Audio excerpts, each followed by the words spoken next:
with special thanks to Katie Ellen Humphreys, David Pride, and Emily Ferrier. Executive producer of CBC Radio Comedy is Lee Pitts.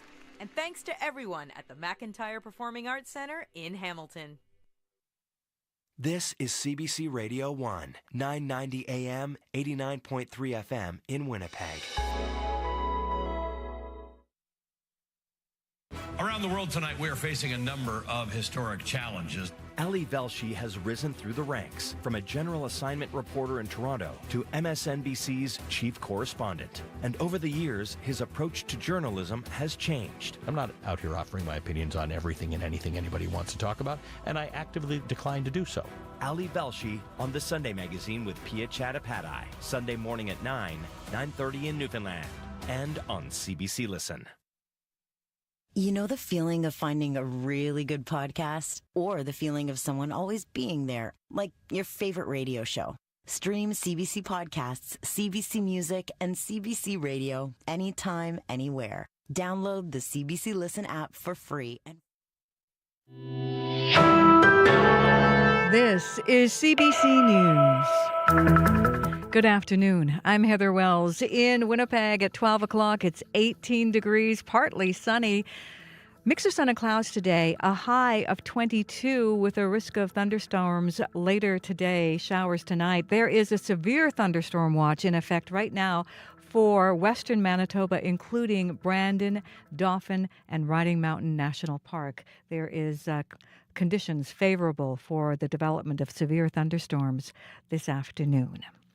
The Prime Minister is visiting a Winnipeg school today. Okay, and would you like some fruit too? 2 bananas. 2 bananas, okay. There you go. You know exactly what you want. Justin Trudeau serving breakfast to students at Elwick Community School. He's here promoting his government's school nutrition program. This spring's federal budget includes a promise to develop a national plan to provide meals to 400,000 more children across the country. We're going to be working with provinces and territories and with great organizations like we've seen here who are the partners on the ground in the schools that make sure that this is not just about supporting kids so they have full bellies for they can study, but as Nello said, creating community, but also learning valuable skills that work and that will last them a lifetime. The cost is estimated at $1 billion over 5 years. The Prime Minister referring to Manitoba's Education Minister, Nello Ultimari. Manitoba's government has promised $30 million for school meal programs this year as well. Today's hearing of the trial of Jeremy Skibitsky has been cancelled. 2 former acquaintances of the admitted serial killer were expected to testify but did not appear in court. One had a medical issue. Skibitsky faces 4 counts of first-degree murder for the slayings of 4 Indigenous women in 2022. His lawyers have said he carried out the killings but is not criminally responsible because of a mental illness. Crown prosecutors say the killings were racially motivated, and Skibitsky, they say, preyed on the women at homeless shelters. Israeli forces say they have recovered the bodies of 3 hostages taken by Hamas during the October 7th attack. Shani Luke, Amit Buskila, and Yitzhak Lerenter were murdered by Hamas while escaping the Nova Music Festival on October 7th, and their bodies were taken into Gaza. Rear Admiral Daniel Hagari says the bodies were identified and families informed. The military says the bodies were found in Gaza overnight but did not provide details. Israel says around 100 hostages remain in captivity in Gaza, along with the bodies of 30 more. Thousands of people who live in Fort McMurray, Alberta, are still waiting to hear when they'll be able to go home. The rain and cooler temperatures are giving officials some hope, but fire remains out of control, and Fort McMurray Mayor Sandy Bowman is asking people to be patient. For the time being, the 4 neighborhoods need to remain evacuated so that crews can successfully defend and protect these communities in the event the wildfire approaches. The important lesson from 2016 is that we shouldn't be fighting a fire and evacuating neighborhoods at the same time. In 2016, a wildfire that became known as the Beast forced more than 88,000 people to flee the area. Well, after months of talks, Loblaw says it's ready to sign on to a national grocery code of conduct. It's an industry-led proposal that shoppers, small retailers, and the federal government are all behind. Janice McGregor has details. Because grocery retailing in Canada is so concentrated in the hands of a few big corporate players, the growers, producers, manufacturers that supply them have been at a competitive disadvantage. This code was intended to bring more transparency to their negotiations around pricing and shelf space. They wanted to make supply contracts more fair. Loblaw said yesterday that it's now able to come on board after changes to the wording that in part clarified that third-party adjudicators wouldn't be able to force a retailer to pay a supplier more. That's something it had argued could ultimately increase prices. Now, the only holdout is Walmart and possibly Costco, but there's a sense here that this voluntary code only works if everyone's on board, and the federal and Quebec agriculture ministers yesterday called on the remaining players to sign on to this new language, which they're apparently considering now. Janice McGregor, CBC News, Ottawa. The world's best professional golfer has been charged with assault and reckless driving. Scotty Scheffler was heading to tee off at the PGA in Kentucky when police allege he drove around a fatal crash scene. The Masters champion says it's a big misunderstanding. Philip Lee Shannock reports. He's going to jail, and it ain't nothing you can do about it. Period. Louisville Metro Police put a handcuffed Scotty Scheffler into the back of a police car. Police say there'd been a fatal accident near the entrance of the Valhalla Golf Club, and cars were lined up to get in. Scheffler reportedly drove around the traffic stop. ESPN reporter Jeff Darlington witnessed a police officer hanging on to his car. Scheffler then traveled another 10 yards before stopping the car. Police say the officer was treated for minor injuries. Scheffler was booked on multiple charges, including assaulting a police officer, which is a felony.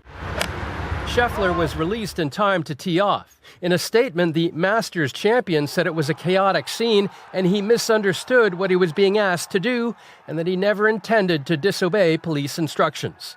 Philip Lee Shannock, CBC News, Toronto. Severe thunderstorm watch is in effect for western Manitoba. Conditions are favorable for severe thunderstorms this afternoon. This is CBC Radio 1.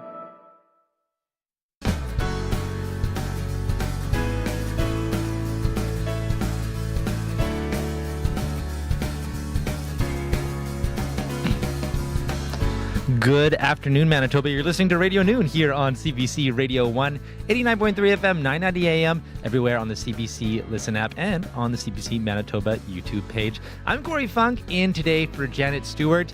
Happy long weekend. I know it's noon, but let's be honest, it's a long weekend in all of our hearts so far. Well, stay tuned today, this hour on the show. Millions of pounds of Manitoba potatoes were donated to food charities across the country, and it's thanks to just 2 local farms. We're going to hear how that happened coming up. Also, our calling conversation today, all about trees. You're planning to plant one, you got some on your yard, you're wondering how to take care of them. We've got a certified arborist coming in. But first, geologists from across the country are gathering in Brandon this weekend. We're going to talk rocks and the future of Manitoba's lithium industry. But first here on Radio Noon. Well, Manitoba may have a reputation for its vast fields of wheat and canola, but those in the mining world know we've got lots of fascinating and valuable minerals here as well. Copper, nickel, silica, and more recently, lithium are among them. All in, Manitoba's mining industry produces well over 800 million worth of minerals each year. So it's no surprise that this weekend, Brandon University is hosting the annual gathering of the Geological Association of Canada, the Mineralogical Association of Canada, and the 10th International Symposium on Granitic Pegmatites, or GACMAC, PEG, is a bit of a mouthful. Pegmatite, and if you're wondering, is the rock that contains lithium, a mineral that's crucial to electric car battery production. And we've got some deposits of it here in Manitoba. Paul Alexandre is a geologist at Brandon University and chair of the GACMAC PEG 2024 committee. We also are joined by Shuo Sun, a geologist and also faculty at Brandon University. Good afternoon to you both. Good afternoon. So, Paul, I just want to start with you. So how big of a deal is it to have a conference like this here in Manitoba, particularly the Granitic Pegmatite Conference? It is huge. It is huge news for us, for the geological community, and importantly for the international geological community. We have quite a few people who will be coming from anywhere under the sun to Brandon this weekend to start learning more about pegmatites, but plenty of other things as well. Yeah, so why was Manitoba kind of chosen for this? I kind of alluded to, we have these pegmatite deposits here. I know Manitoba as well as Quebec are one of the only few places in Canada where we actually mine for lithium. So can you just kind of give us a run through of like where Manitoba stands in terms of our pegmatite lithium deposits? Well, the conference didn't come to Brandon for the pegmatites, but it's another benefit. Precisely because we have some spectacular deposits, not very far from here, really. And when we decided that the conference would be here, we were entrusted with organizing it this year. It's a conference that moves around the country. And when we were entrusted to organizing here, people suddenly realized there is a lot of pegmatites, and PEG joined us, the pegmatite part of it, and people are coming a lot for that as well. Sure. I'm curious from your perspective, lithium, why is it such a fascinating mineral? Yeah, because lithium is one of the key elements to make into batteries. And batteries are all we need for today's conversion into this new and clean energy society. So that's the focus of the mining industry and also our government now. So yeah, lithium is very, very important. So when we look at the importance of lithium here in Manitoba, what are what's kind of the state of our deposits right now that we have here? I'll turn to you here, Paul.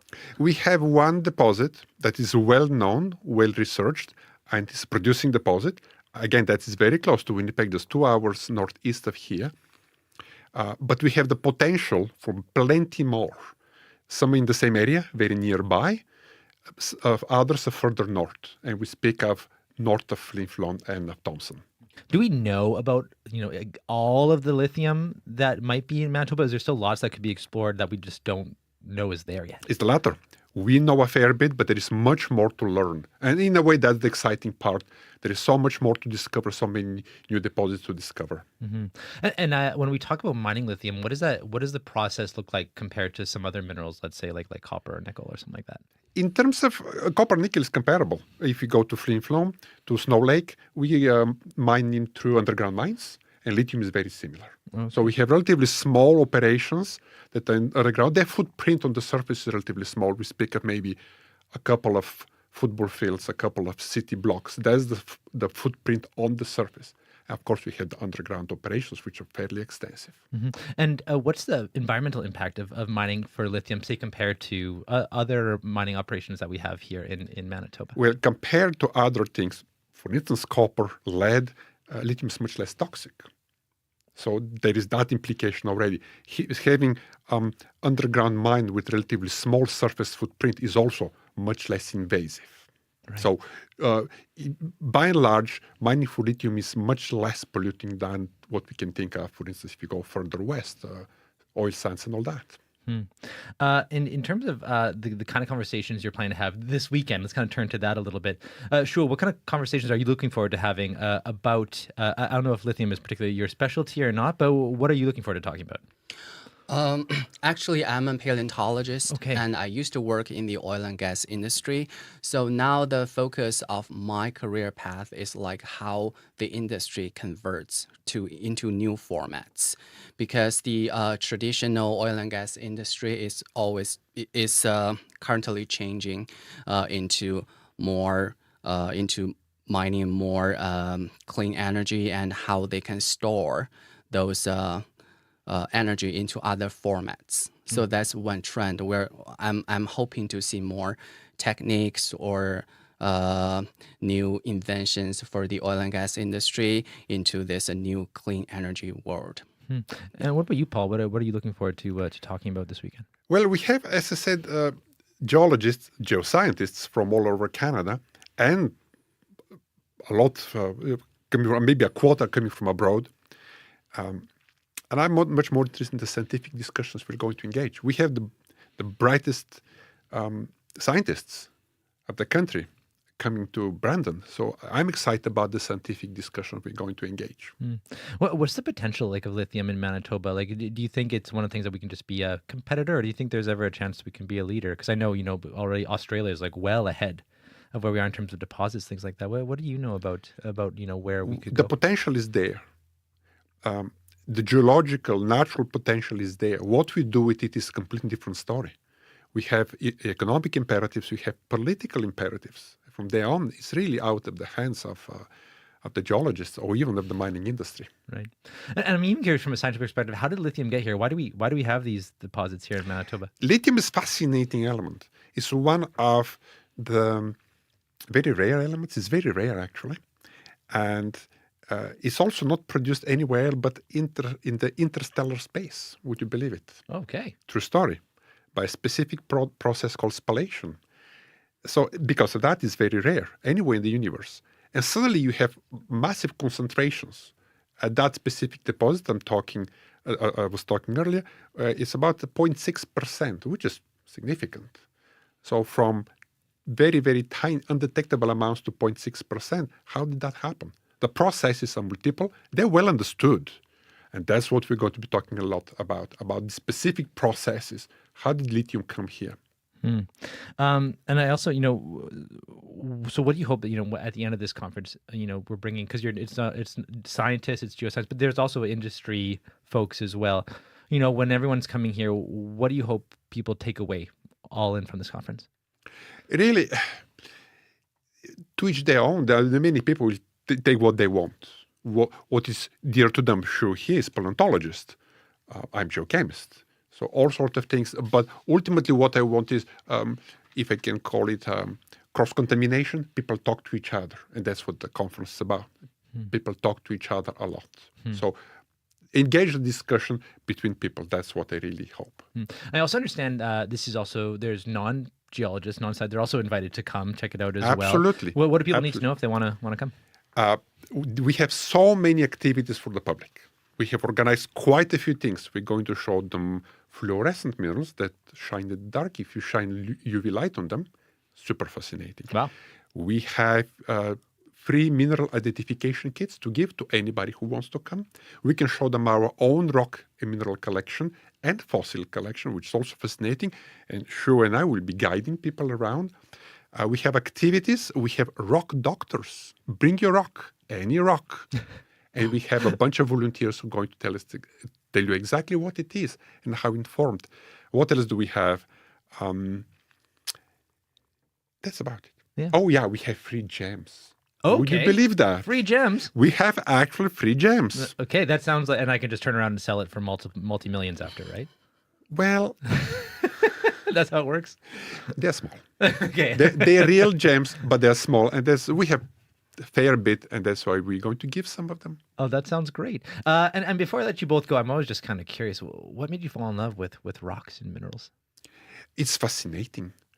At first aboard, it's like, what is this? Just some rock lying there. It's totally uninteresting. And once you start learning about it, you discover that is absolutely fascinating.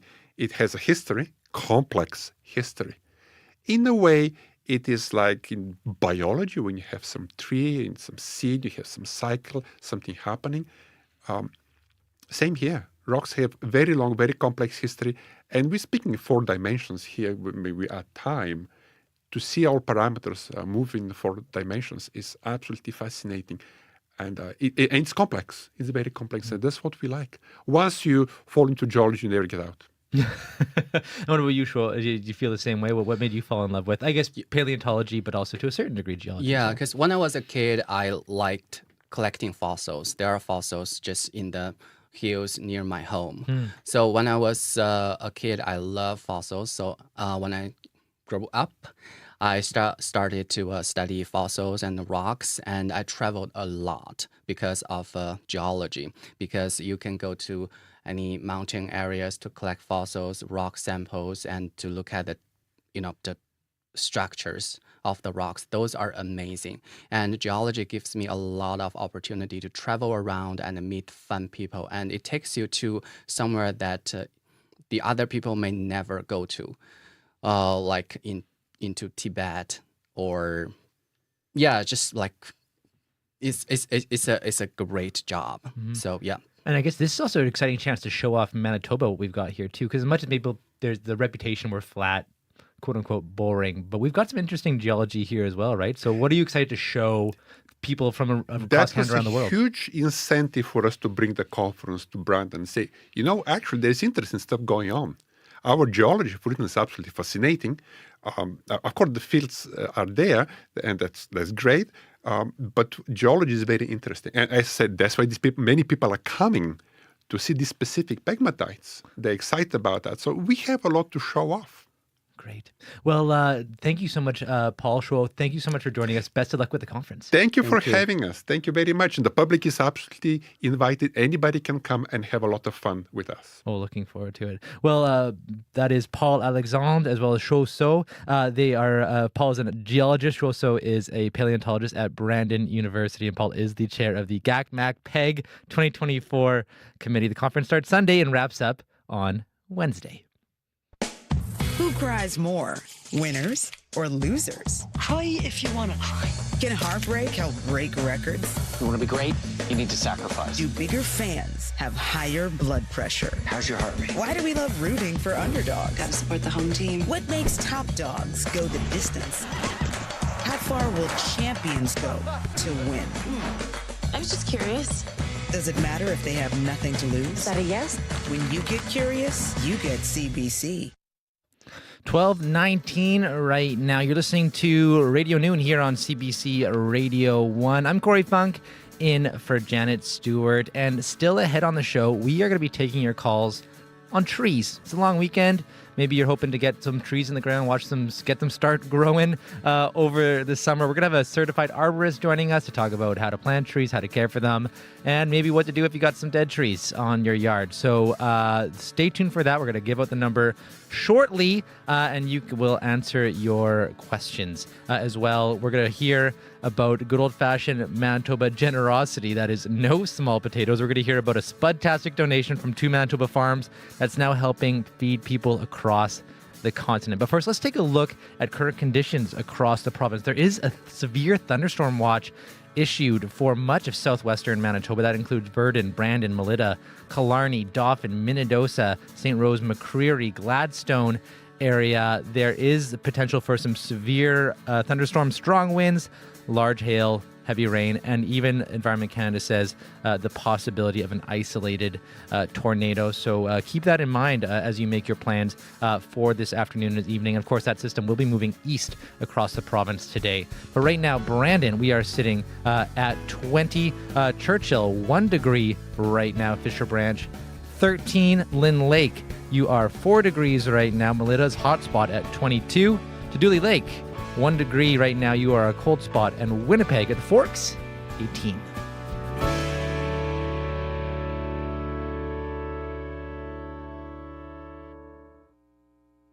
Well, right now here on CBC Radio 1, I just realized I actually don't have a script right now for my 12:15, which I realized I probably should have if I'm going to read something. But it was good because I actually forgot a couple temperatures for you. Thompson right now, you are at 13 degrees, winds east to 20, gusting to 30. And as far as I see right now, up north, what we heard from Environment Canada this morning is that actually it's going to be pretty wet, particularly where the wildfires are right now around Cranberry Portage. As much as 45 millimeters of rain coming your way over the weekend. So that is, I'm sure, good news for folks who live in the area as well as people fighting those fires. So wish you all best of luck, as I'm sure many folks in that area are keeping a close eye on those wildfires right now. And let's hope that rain comes down and puts a damper on that wildfire. And best wishes to everyone who's listening from up there right now. Well, Manitobans are known for their generosity, and one recent donation is no small potatoes. What's that? No, it's okay. I just need to make sure I don't... Well, that is the sound of 40,000 pounds of potatoes being delivered to food sharing Ottawa earlier this month. They were just a small portion of a donation of surplus potatoes from 2 Manitoba farms delivered across North America over these past few weeks. Combined, the 2 farms donated 12 million pounds of potatoes to food charities. And Isaiah Hoffer is manager of Acadia Colony Farms, which farms about 1,400 acres of potatoes in Carberry, Manitoba. And he spoke with host Matt Galloway on The Current earlier this week. Last year was an exceptional year for potatoes, yes. How exceptional? How big was your surplus of potatoes? Just to put it into perspective, you can speak to people that have been in this industry for the last 40 years. They've never seen something like this.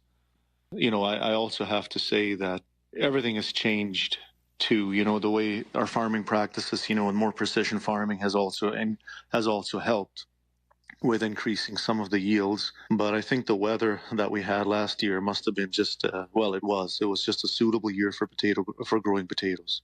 We had at least, almost 100,000 bags of surplus potatoes, which, in potato language, a bag is 100 pounds. That's a lot of potatoes. Yes. It was just the growing season.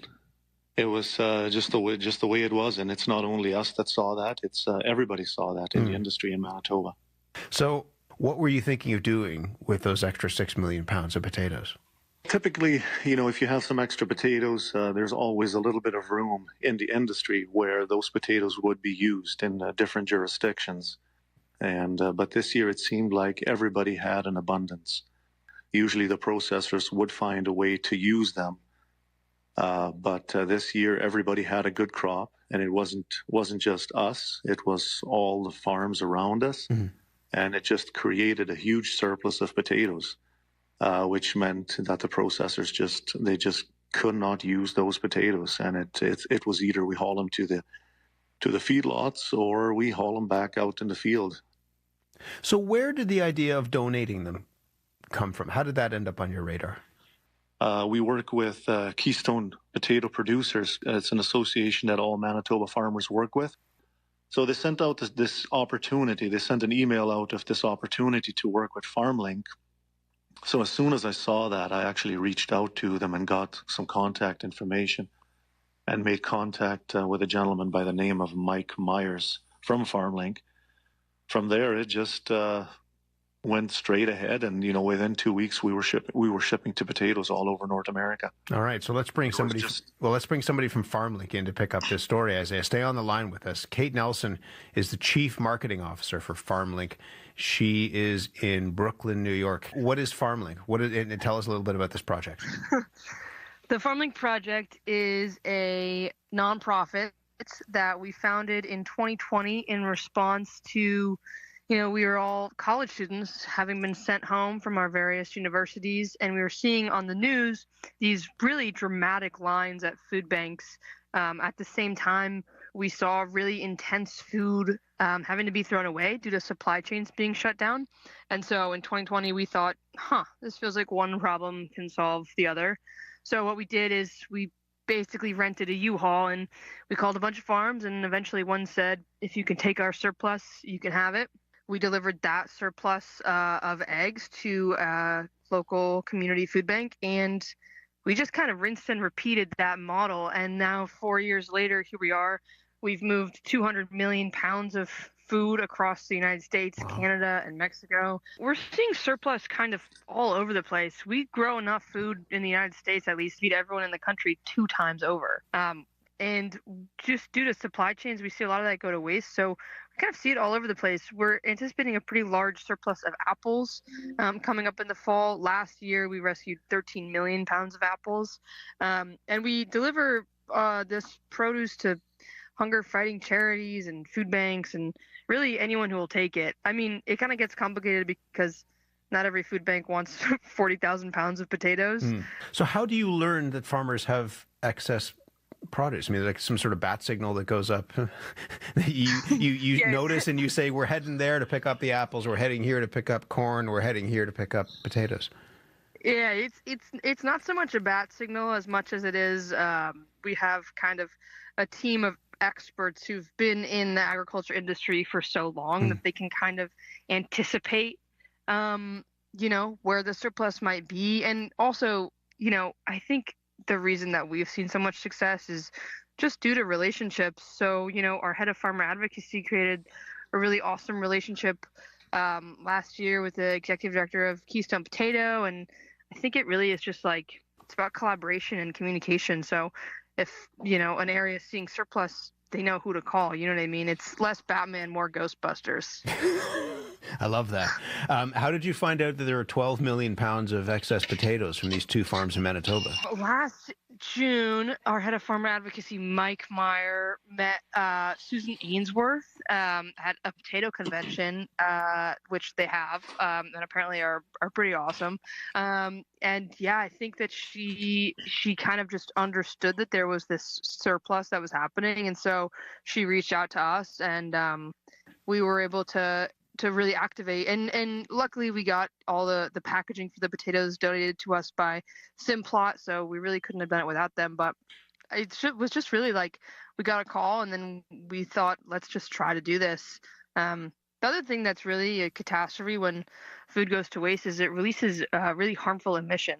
Not only are we helping feed people with delivering these potatoes, but we're reducing the amount of methane that's going into the atmosphere. So it's kind of like the biggest win of all time. How does that, in terms of scale, how does 12 million pounds of potatoes compare in size to the other donations that FarmLink has received? It's huge. I mean, it's huge. We've never really, we're just now kind of working on these really large scale rescues because I don't really think there's not really infrastructure for rescues that are at this scale right now. This is definitely our largest. I mean, like I said, we were founded in 2020. So most of what we're working with is, 40,000 pounds here or there. And in total, we've moved 200 million. But that kind of all adds up. So this potato surplus was really huge for us. That's Kate Nelson, Chief Marketing Officer for the FarmLink project. You also heard Isaiah Hoffer, manager of Acadia Colony Farms in Carberry, Manitoba. They are speaking with host Matt Galloway on The Current earlier this week. Well, stay tuned here on Radio Noon. We're going to be taking your calls about trees. We're going to have a certified arborist joining us here in studio. But first, your CBC Winnipeg News. This is CBC News. Good afternoon. I'm Heather Wells in Winnipeg at 12:31. It is 18 degrees right now. We're in for a mix of sun and clouds, a strong wind, good chance of thunderstorms redeveloping, and a high today of 22. If you're in western Manitoba, you are under a severe thunderstorm watch. Manitoba's education minister says the upcoming National School Nutrition Program is piggybacking off the work of his government. Nello Altamare was speaking today as the Prime Minister was in Winnipeg, highlighting his government's creation of a school meal program. It's something Manitoba was already working on. The province has budgeted $30 million next year to develop meal programs in schools that don't have them. Altamare says with federal help, Manitoba's meal program will be better. What's going to happen is that we're going to see where the needs truly are and where it's required the most. We see this as supplementary funding that's really going to help us in areas of the most need. Altamare says it is unclear right now what the federal money will support. The feds are promising to spend $200 million on the National School Food Program every year. Manitoba would get a portion of that.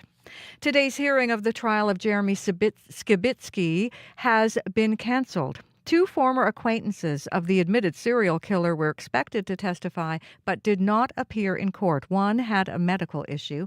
Skibitsky faces 4 counts of first-degree murder for the slayings of 4 Indigenous women in 2022. A controversial mobilization law goes into effect tomorrow in Ukraine. It's an effort to increase troop numbers. President Volodymyr Zelensky has signed 2 laws allowing prisoners to join the army and increasing fines for draft dodgers 5-fold. Ukraine's military chief says Russia's new offensive has expanded the zone of active hostilities by almost 70 kilometers in an effort to force Ukraine to spread its forces and use reserve troops.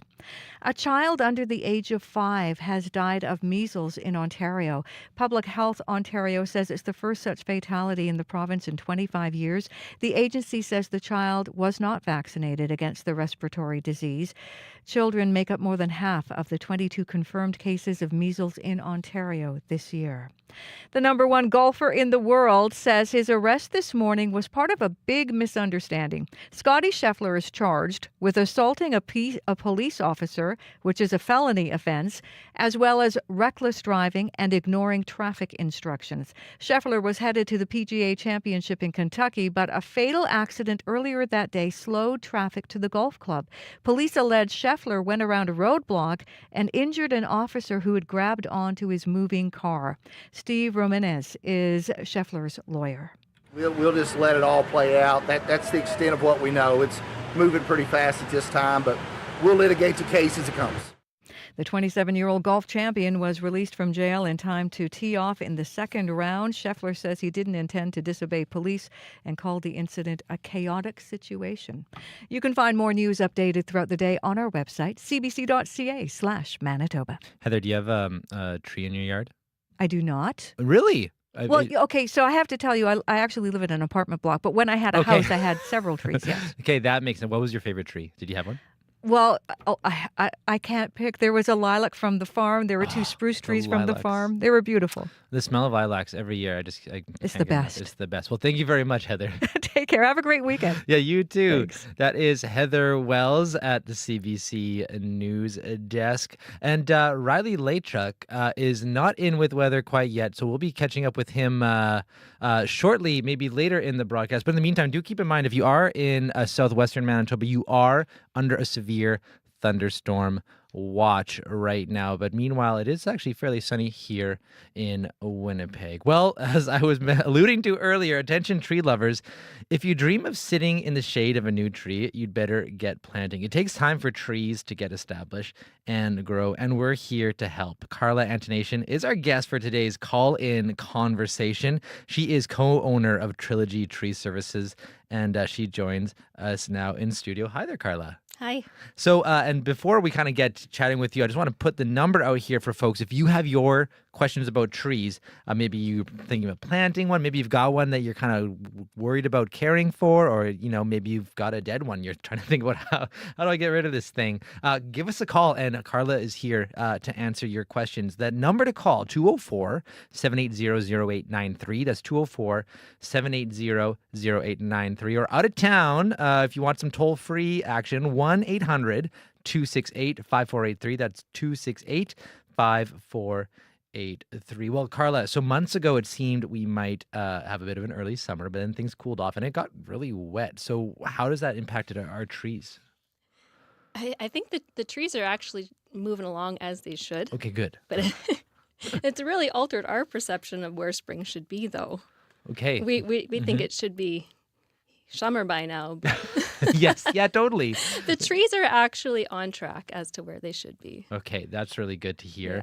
Yeah. And we've actually got a question for you already. We got an email from someone who emailed in earlier. It's from Paul. So he says he has many trees on his property, a lot of them dead trees, and he cut down about 12 a couple years ago. He cut them into like 6 or 7 foot long logs, but now he actually wants to get rid of them. And he's wondering, is chipping the way to go, or he's also thinking of just getting them trucked to the dump? Like, what do you think is the best way to get rid of some trees on your yard? Chipping is a good way to get rid of them because then you can reuse the mulch, but just be conscious of what species they are. Right. Imagine if they're elms, is that something? If they're elms or ash, they should probably go to the dump. Okay. I mean, they have to go to the dump. Mm-hmm. And in terms of folks who are probably thinking about planting trees right now, what are the things people should consider before adding a new tree to their property?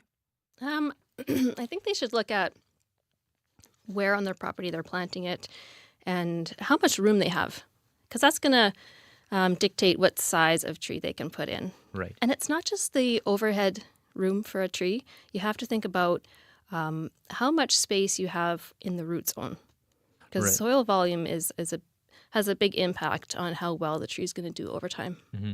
I mean, I know for some folks, I know everyone's got that. The big, they might have those big boulevard trees, a big elm or something like that. But they have that front yard, and maybe they want to plant it close to one of these big established trees. Is that advisable if they want to plant a tree on their front yard near one of these bigger trees, or is that not a good call? It's possible. I guess it depends on the situation, but yeah, we can definitely plant near other trees. I think it would just depend on the situation and what kind of tree you want to plant. So what are some of the best varieties of trees to plant? There's lots, We actually do have quite a bit of variety, being that we're a prairie climate in Canada, but we've got several ornamental trees that are good. We've got medium-sized shade trees. We've got large shade trees, and lots of fruit trees as well. So I think a few on my top list for ornamentals would be, the Hot Wings maple, the Ming cherry, Princess K plum is really nice, and the tree lilacs are really nice. Those ones are all really hardy and they do good. The list goes on, but those are some of the more common ones that we plant. Okay. We had someone call the listener the line, and they had a question about removing a spruce tree. So apparently there's a spruce tree on their yard. This is from Lena. It's died from the top down. So how can they get it removed? They should just call ISA Certified Arborist. Okay. I reckon that was probably the answer. I was thinking. Yeah. You wouldn't want to go up there on your own. Yeah, but it is important to choose a service that has ISA certified arborists on staff that are going to be able to do the work, and don't be afraid to ask, the company what they have for training and what they have for education, and safety is a huge component of how a tree service operates. And I was also wondering, in terms of going back to the variety of trees that you could plant, are elms and ash totally out of the question for planting now? Are they just like don't do it, or what's... No, there's several elms that you can get in nurseries and garden centers, and a lot of them are DED resistant. Some of them are doing really, really well. And as far as ash go, we aren't planting ash trees. It's the emerald ash borer, is here as we know. It's still on a bit of a holding pattern. It hasn't moved very much out of that area. However, we're still not planting ash trees. Probably smart. It's just at a holding pattern, and it's a wait and see what happens. Gotcha.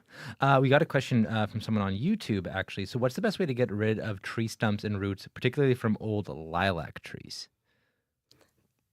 The surefire way to do it is stump grinding.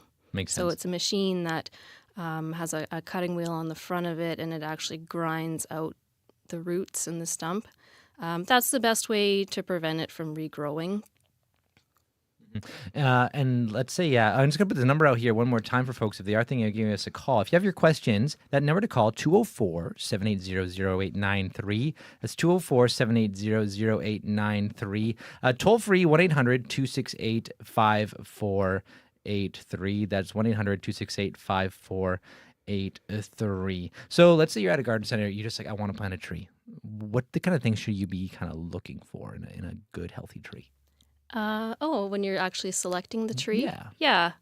I guess you're looking at the overall tree top to bottom. So when you're looking at the top of the tree, you want to try to select one that only has a single leader. However, sometimes that can be corrected over time with pruning. But, starting off with a single leader is good. I would say one of the more important things to look at is the trunk and the root ball. So on the trunk, you don't want to select a tree that's got an old wound on it or a fresh wound on it. And then when looking at the root ball, try to figure out if the roots are near the surface of that root ball. So you don't want a tree that has, several inches of soil on top of the roots, because that means that there's soil against the trunk. And it also means that there could have been a lot of root loss when the tree was put in the container, and it also could lead to circling roots. Okay, well, we do have a caller on the line, and I actually didn't bring the phone over here, so 1 second here. So we've got Irene with a call. Hi there. Oh, 1 second here, Irene. Let me just I got to grab the phone here. 1 second. Hi there. Is there Irene on the line? 1 second here. Hi, Irene. Hello. Hi. Sorry, I realized I didn't have the phone nearby me, just like I didn't have my script earlier. Irene, so you've got a question. Go ahead. Hi. I have a 2-year-old autumn blaze maple, and we had the August hailstorm last year, and it was damaged from the west side. The tree is only like maybe 1.5 inches, 2 inches as far as the trunk. So the west side has scarring and some pitting on it. And I'm wondering if there's anything we should be doing to it to make sure it still thrives, because it's looking a little sad this spring. Okay, I just missed a little bit of that first part. I heard there's a wound on the trunk. I'm sorry. So what happened is the hail only hit the tree from the west side. And so there's scarring, and there's parts of the trunk where there's part of the bark is missing, but only on the west side. And the tree is looking a bit sad right now. So unfortunately, there isn't very much that we can do for trunk wounds. If there's any bark that's just sort of like hanging off of it, you could cut it off without cutting into any of the live tissue. And then don't cover it up with anything. Don't paint it with anything. Just let it be. The tree will seal over the wound on its own.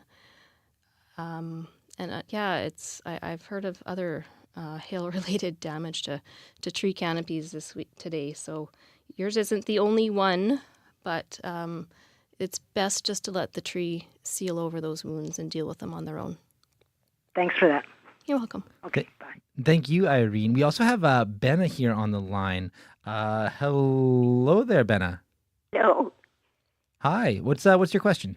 All right. Our area has a great number of golden ash trees that were planted roughly about 18 years ago, and we've got one between two houses here. The trees have these clusters of ugly black drying flowers, I believe, from last year. These showed up a couple years ago here. The tree that we have on our property has some green buds that are starting to open up, but they've got all of this black stuff. Now, is this tree dying, or what's happening to it? The good news is it's not dying. Oh, good. You're right about the flowers. So last year there was a little mite insect that got into the flowers, and it caused them to be deformed and not form properly and fall properly as they should. And so that's why they're still on the tree. So it's not a health problem. It's just an aesthetic problem. Oh, all right. So you can try to take them off if the tree is small enough. You can sort of pick them off or. No, it's too big to do that. So sometimes will they eventually just fall off? They will, but they'll come back because the mites are still there. You can try something like a dormant oil. Might help with that over time. It's not a fix-all for everything, but it could help. And you could consult with an arborist and see if they can help you out with that if the tree is too large for you to spray. All right. Well, I'm glad to hear that the tree is still all right. Yeah, it is. Thank you very much. You're welcome. I was hanging out with suspense too. These black things. I'd be thinking like this thing is dying for sure. Thanks for that call, Ben. And if you want to keep calling, we have some more people on the line, but we still have lots of time for more calls. So if you do want to call, 204-780-0893. That's 204-780-0893 or 1-800-268-5483. We have Judy on the line here. Hi there, Judy. Hi. Hi. What's your question? In my neighborhood, there's a lot of linden trees, and I don't understand why they keep planting so many linden trees when they have so many different kinds of droppings. Like it seems every 2 weeks it's dropping something else. So I guess that's more of an editorial opinion there. I mean, I don't know how you feel about maybe feel free to weigh in. I know all trees you probably love equally, but these linden trees, why do you plant them? I think maybe the history on that is linden trees were kind of the go-to after ash trees. We had the whole elm tree, Dutch elm disease, and so. Once that hit and we started losing trees, then the city started planting ash and then linden. So those were just like the two most common trees to plant, and that's why we have a lot of them. Linden trees, we do still plant a lot of linden trees because they're a very moderately fast-growing tree. They have very few insect and disease problems. So they're actually doing really, really good in our landscapes. And so, yeah, that's why we have a whole lot of them, and that's why they still plant lindens. Arborist and tree historian. Hopefully that helps answer your call a little bit there, Judy. Judy, sorry. Yeah, so because they have, I don't know, but seeds and then a leaf that falls off and then eventually seeds that fall off. But I guess it causes a lot of trouble with eaves troughs and things. Right. Yeah, that's a common problem with most species of trees. We can't pin that all on the lindens. Well, thanks for that call, Judy. Really appreciate it. Okay, bye-bye. My grandfather, he actually was known, he didn't like the acorns on his lawn, and he would actually go out physically with a vacuum on the lawn, and he would actually vacuum them up. So couldn't have had a very big squirrel population then. No, not so much. Usually they take care of it. Yeah, no, not so much. I know. Maybe he could have saved himself a lot of time and just dropped some squirrels off on his lawn or something like that. Well, we've got actually another call from Jocelyn. Well, hello there, Jocelyn. Hello. What's your question? My question is, we have a sugar maple, like red maple, not Manitoba maple, that we planted as a little seedling, and we've been nursing it along for about 5 years, and it's about 7 or 8 feet tall, and was doing really well until this year. It seems to be dead. We're not sure, so my question is, should we just hang on and see if it does something, or do we need to replace it? Has there been any movement in the buds? Have they? I don't think so. No. Well, I think at this point they should have, swelled and leafed out a little bit at least. Okay. So if it hasn't, then I think your tree is done. Oh. Sorry to say that. Thanks so much. Carla, arborist, tree historian, and tree coroner. As well. Thanks for that call, Jocelyn. Thank Sorry you. for the bad news. Okay. Bye-bye. Bye. I'm also kind of curious, in terms of when I want to kind of go back to planting trees for a hot second here. Is there a better time? As I've also heard, it's decent. It's sometimes even possibly better to plant them in the fall. Is that true? It's fine to plant them in the fall. Okay. Yeah, you can plant trees up until the ground's too frozen. Okay. And it's a good time to plant. You might find that there's less selection out there in the nurseries to pick from, but it's still a good time to plant. Okay. Well, we've got another call from Mark, and let's hope it's not another case of Carla, tree coroner, on the line here. Hi there, Mark. Hey, how's it going? Good. What's your question? I've got an armor maple, a couple of them in the yard, and we had planted, probably 10 years ago, so they're not super big. But to get these little red bumps on the leaves every year, and it's like, what the heck is that? And just can't do anything with it. Every year they're there. Doesn't seem to affect the leaves. They just kind of get bigger and bigger with the leaves, but it's like a little colony of bumps. And a little colony of insects to go with it. Okay. Yeah, it's just, again, a little mite, and it's making its home on that leaf, and then the leaf deforms as the insect kind of grows inside that little bump. Okay. And again, it's mostly aesthetic. However, I have seen those. They're called galls when an insect forms habitat and the tree deforms around it. So when it's really high populations and the whole leaf is covered, then it starts affecting how that leaf functions. And, if a whole branch is like that, it's a good idea to take that branch off, take away all those insects, just to reduce the population in the tree. Okay, sounds good. One quick follow-up question. A lot of my trees have a moss growing on it. Will that really hurt the tree? No, like it a shouldn't. lot of moss all the way up?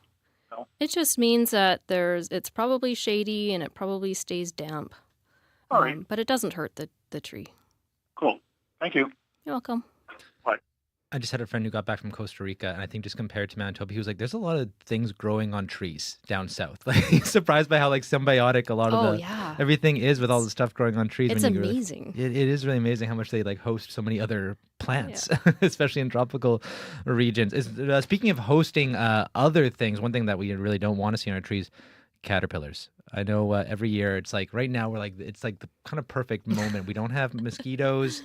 The trees are blooming. It's fairly nice outside, and I look at the leaves. I just think, please, please, please, no caterpillars this year. What do you know about caterpillars and what we could maybe do to even maybe prevent them from eating up all our trees and making everything gross? Well, they have been spotted already, so oh no, worm season is officially here. Where you've spotted them personally, or our arborists okay that were out and about throughout the city? Hey, I've seen them, yeah. Okay, and is but that just like recently? Mm-hmm. And are you able, based on what you see, to give a prognosis, or is it simply? It's very early. Right. It's very early. They likely all haven't even hatched yet. Mm-hmm. So, controlling the worms in the trees is really, really good. Not just for your property and your sanity, but also for the tree itself. Because it's really hard on trees once they are defoliated. They have to use a lot of energy to either regrow trees, or they just don't have that leaf canopy to produce food throughout the summer. Right. So in terms of worm control, is really the only thing you can do is the band, or what kind of things can you do to actually control them? The most effective way to control them is the BTK spray. Banding actually does not control most of the worms that affect our trees. Okay. So the elm spanworm is the one that's been most harmful over the past several years, and the bands do not control those worms at all. We do still have time for some more calls, maybe one more potentially. So see if you can be that person. 204-780-0893. That's 204-780-0893 or 1-800-268-5483. That's our toll-free number. 1-800-268-5483. I mean, I just kind of want to go talk a little bit more about, where our canopy is at. Do you have hope for our tree canopy? I think every year, just that orange dot of death. I just had a big, beautiful elm tree come by. My son used to even give it a hug as we walked by. I know. And then now it's just gone. It must hurt for you as an arborist. But what are your hopes for the canopy? Well, I know we have been losing elm trees at a higher rate than average in the in the last 5 to 10 years. We've been losing more and more elm trees.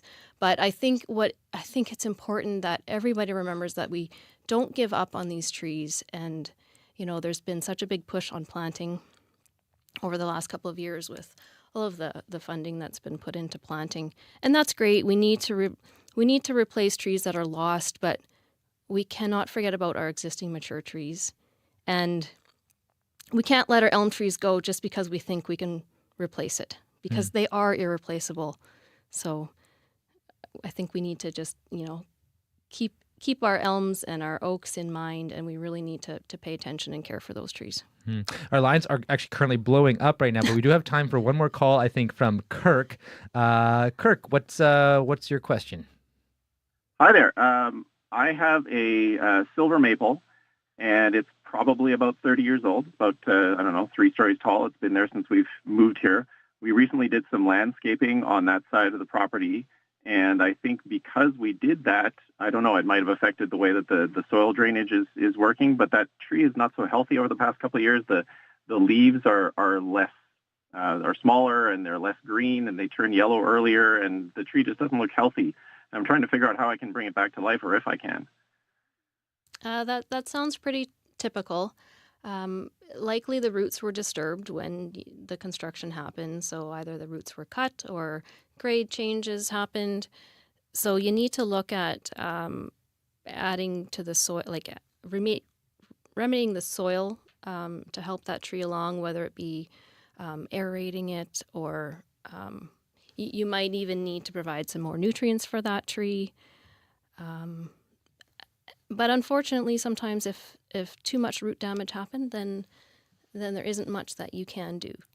So again, I would just say, consultation with an ISA arborist would be your first step, and they could guide you as to what could possibly be done for the tree. Hopefully that helps, Kurt. Well, Kirk, thanks for that question. We do have someone else on the line. I know it's Polly, but we are coming up to the end of the show. So, Polly, stay on the line. Carla, I'm assuming you're good for a couple more minutes to stick around for some questions once the show's over. But in the meantime, thank you so much, Carla, for joining us. You're welcome. That is Carla Antonation.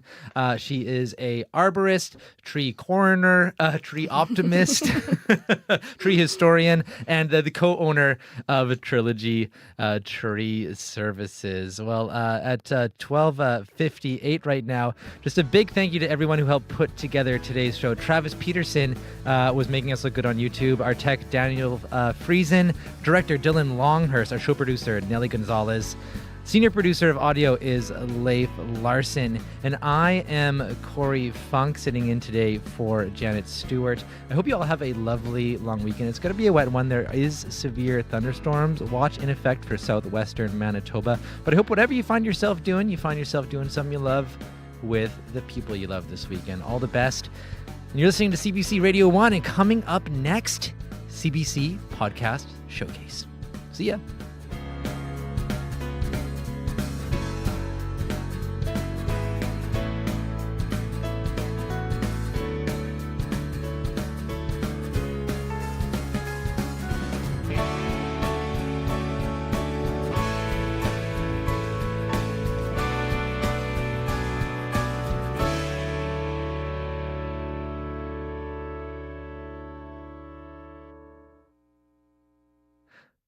Hi, Polly. 1 second here. I'm just going to put you on here. Hello. Hello? Hi, Polly. We got Carla here, and she's game to answer your question. Go for it. Okay. I have a row of spruce trees. They're very tall, and the branches are drying. And this happened also about 10 years ago, and I sprayed them with cold water, and they seem to start growing tiny little branches up the trunk. But what do I do now with the dead branches that are way up there? Well, you prune them out if you can. That's what we have been doing. Yeah, that's probably the best thing you can do. And then just general care for the trees. So just make sure they have adequate water. And that's likely why you've got dead branches, is because over the last several years we've had very dry summers, very hot, dry summers. Yeah, we've been watering them, and spruce trees just not enough. Don't like that, and they don't like hot soil either. They don't like hot soil? You know, like hot root zones. So mulching the area can really help. But with the dead branches, just prune them off. Unless there's a disease maybe on the needles, I couldn't say from here whether or not that you'd need to do any spraying, but you could have somebody out to take a look at them. Chances are, though, it's probably just more environment related. Oh boy, yeah. Have you got a lot of them? Like, is it a whole row? Not the whole row, because it's peppered in between some of the good trees. Oh, okay. Like, it's a row of spruce trees, but there's 2 rows of spruce trees, and say there's about 10 trees, and then one dead. You know, the one has this these branches that are dead, but not all the way up to the top, and not all over. And I'm wondering, is there a bug, or is that could be disease related? Probably more disease than insect, I would guess. All right. So it might be worth having someone out to take a look at it. Or just cut that tree out. I guess if it's that far gone. Okay. Thanks. Thanks, You're Polly. welcome. Thanks for listening, calling in. Appreciate it. Have a good one. Thank you. Yep. Bye-bye. Bye.